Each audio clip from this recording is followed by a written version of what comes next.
Welcome back to Resident Evil for the Nintendo GameCube. Alright my friends, welcome back. So in the last episode we took care of some stuff. We got the sword key, and I'm going to go ahead and enter this door because one of the doors that you need to unlock with the sword key is actually through here. This guy's going to get back up at some point as a Crimson Head. I'm probably going to need to take care of him with some fuel later on. First of all though, I'm going to go down here first. I'm not going to go through the door.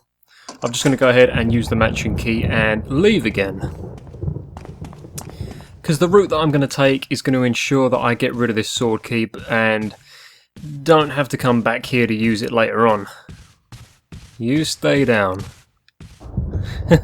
Even knowing he was still on the floor on my way past the first time, I still kind of thought that he was going to get up the second time that I ran past him. Alright, so let's go ahead and leave the dining room. As beautiful as this place is, I can't stand the sight of it anymore. Alright, here we go. Here we go. So now we're ready to explore other parts of the mansion, and I'm going to go ahead and start off with these double doors over here. This takes us into a pretty iconic room. Any Resident Evil fan will recognise this. They hit the nail on the head with this room. This is pretty much identical to the PS1 version, except this has better graphics.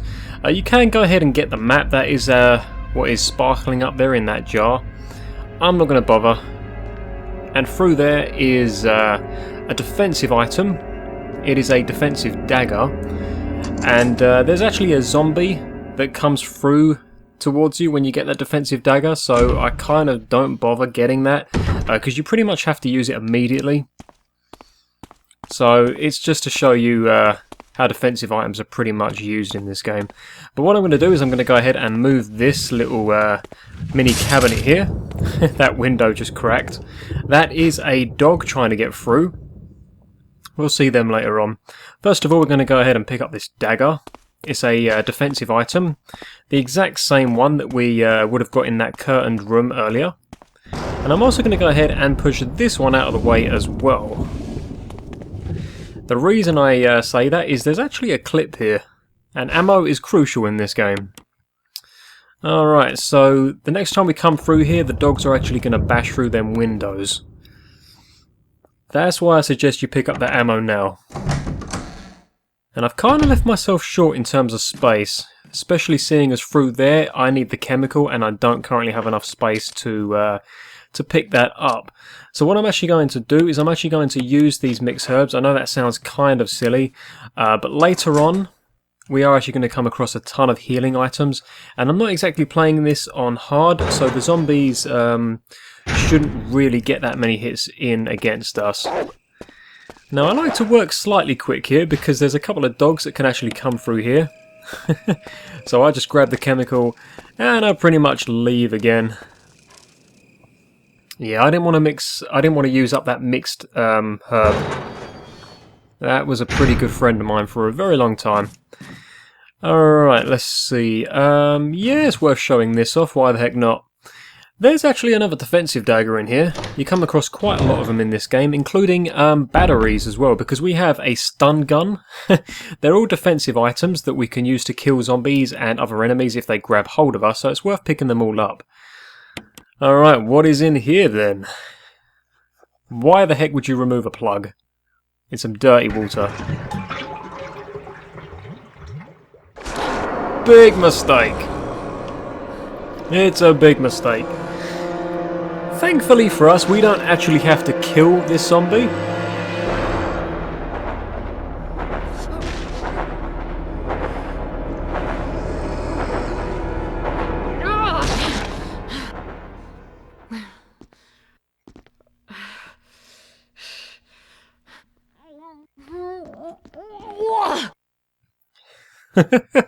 Alright. So, after Jill is done throwing her guts up, at least we get to keep our guts inside us. Let's go ahead and pick up another defensive dagger. I do like to pick up as many of these as I can, just in case a zombie or another enemy gets in a lucky hit. And you kind of want to keep your health together. especially seeing as I just used up some of mine for no good reason whatsoever. Okay, right, in there is the shotgun. I don't have enough space to pick that up, so I'm actually going to have to go and visit a save room with an item box inside it. I have to get rid of a lot of these items. I'm carrying way too much, including these ink ribbons. Yeah, that's taken up way too much space for my liking. And I'm carrying the dagger as well. I really don't like that. Yeah, I know you're around there.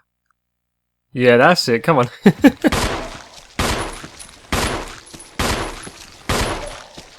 Die! Oh, that was stupid. He's not even dead, is he? No. Still undead. Right, I think that's probably him down now. Yeah, you can tell by the pool of blood. There is another zombie upstairs, but we're not going up there just yet. I just want to get rid of these items. Now, that zombie out there actually does become a Crimson Head later on. I'm not looking forward to that. First of all, I want to go ahead and get rid of all of these items. I'm carrying way too much around. Yeah, we can get rid of that. I don't need the chemical right this second. Let's see. Could I take anything else with me? I don't really need to as such. I could take the handgun and magazine. Yeah, I'll take some more handgun ammo with me, because we're also just going to be topping it up right now with some more. There's actually some just on the top of this box here. So, ammo is good news. There's a little article down here on the floor. Special instructions when disposing dead bodies. How beautiful. How very, very beautiful indeed. Alright, cool. And there's this little flask down here. Looks like Nicky's special flask from that film Little Nicky. It's an awesome movie. Let's go ahead and fill this bad boy up. Right, I'm going to take this with me as well, I suppose. Let me think. How many items have I got to pick up later on? I am going to be picking up the lighter real soon. Yeah, okay. The doorknob looks like it's ready to fall apart. Go through anyway. Yeah, sure, why not? Yeah, don't take that lightly. That's actually a warning. This door becomes pretty useless later on. That doorknob does actually break. In fact, there's two doors in this game that you tend to have that problem with. So you kind of got to know where you're going, because you don't want to keep going through doors and going back through them and then wasting your opportunities to use certain shortcuts around this mansion. It is pretty important. Now, through here is a very pointless looking room, although the art style is pretty unique. This is going to explain many things for us in just a second. Because what I do want is, first of all, another defensive dagger. Stocking these up. And there's actually a shotgun on the wall here. So that is now mine. Okay, right. Now then, let's see what happens when we go back into this very small, tight, square room.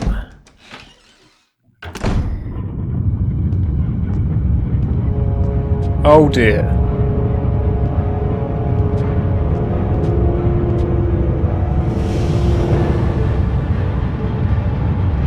We need to get the heck out of here, but we can't because the doors won't open. We're stuck. Or are we? What did I do now?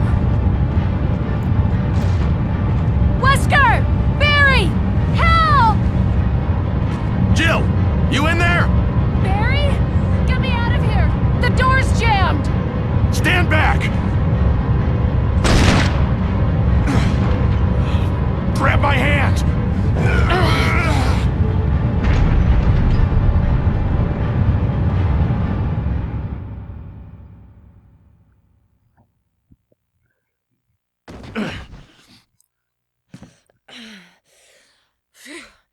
Barry. That was a close one. A second late, you would have fit nicely into a sandwich. Really? Thanks. But Barry, didn't you say you were going back to the dining room to find other clues? I'm glad and all, but why are you here?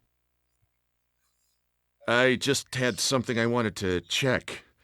Anyway, we should get back to searching for Wesker and Chris. Thanks, Barry. I owe you one. Don't mention it. Yeah, that wasn't suspicious at all. But at least the voice acting wasn't as bad as the PS1 game. I do love the fact they kept in the Jill sandwich joke, though. I mean, that is pretty that's pretty good on Capcom's part. All right, so we're gonna go back through here now. I didn't want to waste that that door the first time coming back through, but I had to clear up some space. Yeah, you can stay there for the time being. I see that pool of blood is gone. That's not a good sign. And there is another one up here as well. Could take advantage and use the shotgun and try and blow its head off. In fact, I'm going to do that because if you take their heads off, they don't come back as a Crimson Zombie later on. So where are you? Yeah, alright. The camera. There we go. Pop goes the weasel. Alright. Okay. That's one less Crimson I have to deal with later on. And what is through here then? No zombies, I see. Oh yeah, I'm thinking of hard mode. Alright, let's go ahead and go through this door now. Because there's some pretty good stuff in here that we need. There's about 3 items in here, so it's very important that you keep up some item slots. First of all, we're going to go ahead and pick this item up. This is the dog whistle. That's going to get us a pretty important item later on. Alright, cool. Next up, there's actually another clip here, which thankfully isn't going to take up an item slot because I already have some ammo.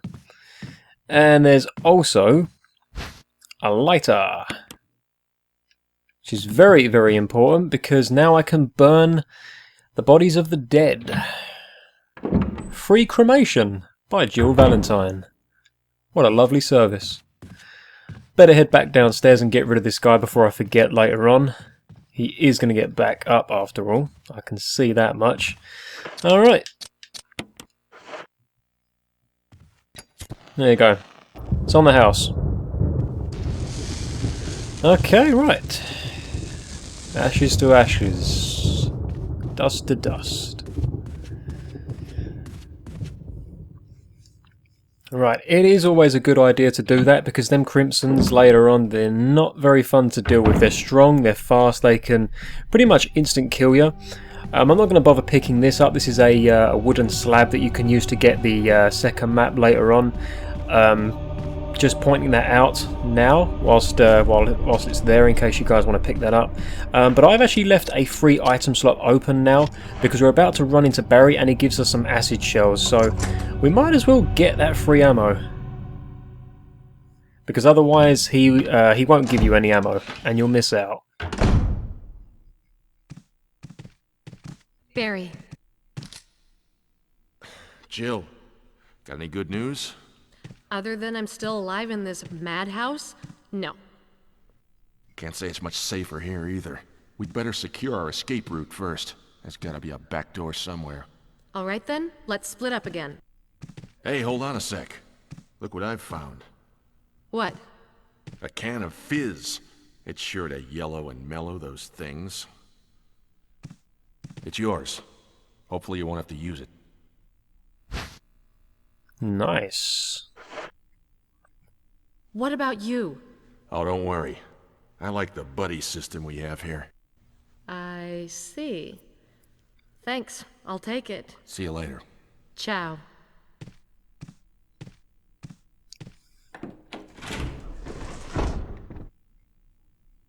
Yay for free ammo. Getting stocked up real nicely here. Alright, let's go back up into the upper level of the dining hall now. I think there's actually another body in here. Let me just check that out. Yeah, I know you. I ain't taking any chances. Screw that. We get a ton. We get a lot of that kerosene stuff. Hang on a sec. Let's just get the heck out of here. It is important to note that you can actually get hurt by that fire as well, so try to step back a little bit before setting it on fire. Now this is the... yeah, this should be the last Yeah, this is it. We have no further use for the sword key. That's why I used it right at the start of this episode. The kitchen downstairs, that is actually a sword key as well, so at this point you don't need to carry that around anymore. Let's see. Yep, it's worth doing this actually now. Might as well, seeing as we have the dog whistle. This is going to pretty much secure us the next point in this game, because we're going to get another key out of this. Now what I like to do is I actually like to stand about here, because when the dogs come into this area, you can pretty much take them out immediately. So let's go ahead and blow on the dog whistle. And just get ready for this.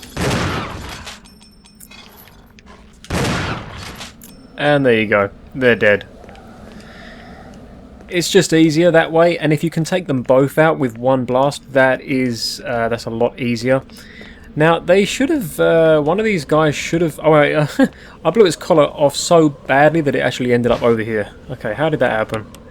Right, so there's the collar, and it's worth examining the collar because there's something more to it that meets the eye. There's a little button on the front, and it's just too fun to resist, so let's push the button. And inside was a coin, but it's not a coin because it's actually the armor key. But it's not the official armor key, this is actually a dud. But it's a very important dud because it's going to get us the real armor key. And if you're injured, you can actually pretty much heal yourself here. There's some herbs growing here. That will actually fully heal you. Don't need the dog whistle anymore, so we can go ahead and clear up another item slot. Okay, right. Making very good progress in this game. And I think... Am I not right in saying there's a zombie over there as well? Yes, there is. Right.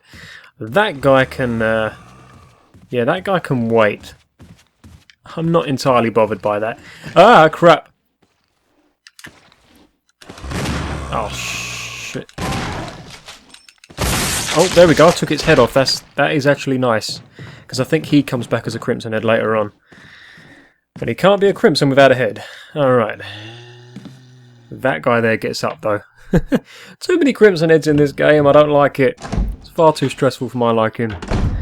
Okay, so we've now entered another save room, and this is where I'm going to be ending this episode of Resident Evil.